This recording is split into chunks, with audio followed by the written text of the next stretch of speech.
According to Dr. Kim, creativity scores have significantly decreased since 1990, highlighting a growing creativity crisis, a crisis which must be addressed given the essential role creativity plays in educational development. However, societal pressures, like rapidly changing fashion trends, are pushing youth toward conformity instead of creativity. New fashion trends that pop up every couple of weeks cause an intense fear of missing out for students who fail to conform to what is in style. This pressure extends into schools, where school uniform policies enforce a type of ritualistic synchrony that can reduce group creativity. This calls for a thorough examination of the relationship between school uniforms and quality of education. Quality education extends beyond simply academic achievement. Educational systems, which include school uniform policies, must be aimed at improving quality of education for students, which can be characterized by learners' abilities to express themselves freely, be creative in the classroom, and have their fundamental rights protected. This calls for an examination of the benefits and drawbacks of school uniform policies from each of these angles. Thus, it is necessary to question, to what extent are uniforms able to promote equality and creativity in schools? Supporters of school uniforms argue that they improve academic performance and behavior. Elizabeth Brobeck at the School of Education and Leadership found that uniforms build a sense of community, helping to reduce negative behaviors and distractions, such as worrying about daily outfits. Monroe, writing for The Atlantic, says that 41% of adolescent girls admit to feeling the need to wear something new every time they went out. Uniforms could ease this pressure caused by fast fashion trends. By placing all students on equal footing, uniforms reduce stress and allow greater focus on education. While these benefits are notable, it is essential to weigh them against uniforms' impact on creativity, individuality, and personal freedoms, all critical to a high-quality, empowering education. School uniforms prevent true self-expression by restricting students' ability to showcase their individuality through clothing choices. They stifle creativity by promoting conformity, discouraging students from expressing their unique ideas and personalities through their appearance. Additionally, uniforms infringe on educational rights by limiting students' freedom to choose how they present themselves, a fundamental aspect of personal autonomy. While some argue that uniforms promote cohesion, they really stifle creativity by enforcing strict conformity. Research by Gelfand et al. Shows that uniformity can promote conformity and decrease creativity, which can negatively impact education. Uniforms teach students to follow instructions blindly rather than think for themselves, limiting their ability to express individuality and innovate. Additionally, schools with stricter policies show even clearer signs of the negative impact uniforms have on a student's creative outlet.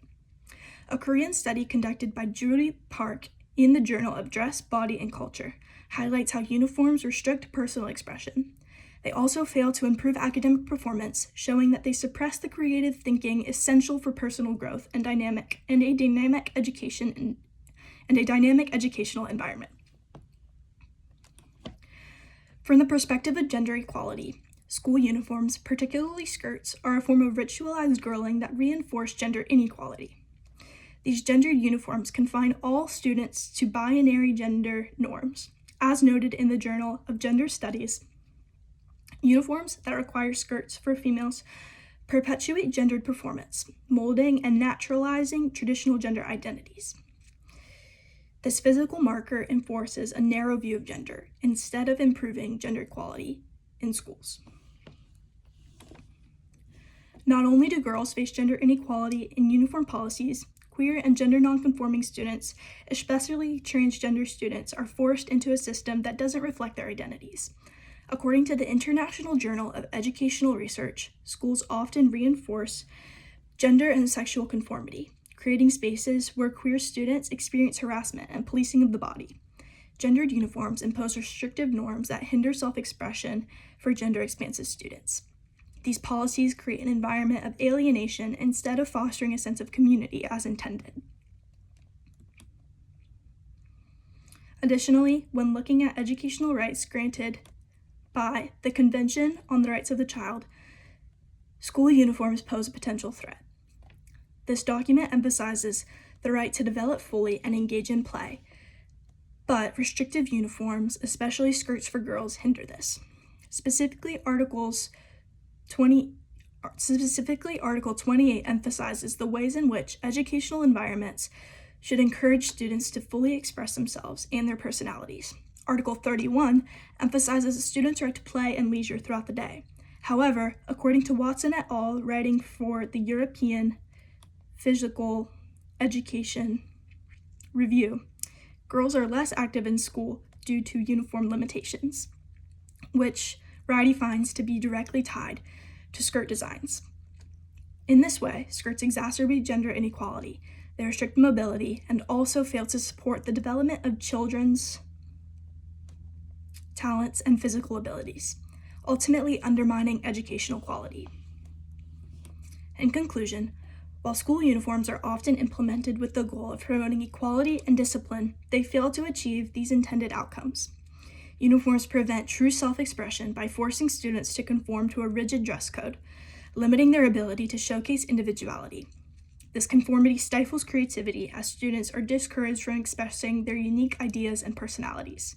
Furthermore, uniforms infringe on the educational rights by restricting physical activity and self-expression, ultimately failing to support the development of students' full potential and impeding their rights to a quality education. To truly nurture the next generation, schools must move away from restrictive dress codes and embrace policies that encourage individuality, accommodate diversity, and align with the fundamental rights of every child. Only then can education become a force of empowerment rather than a tool for conformity. Thank you.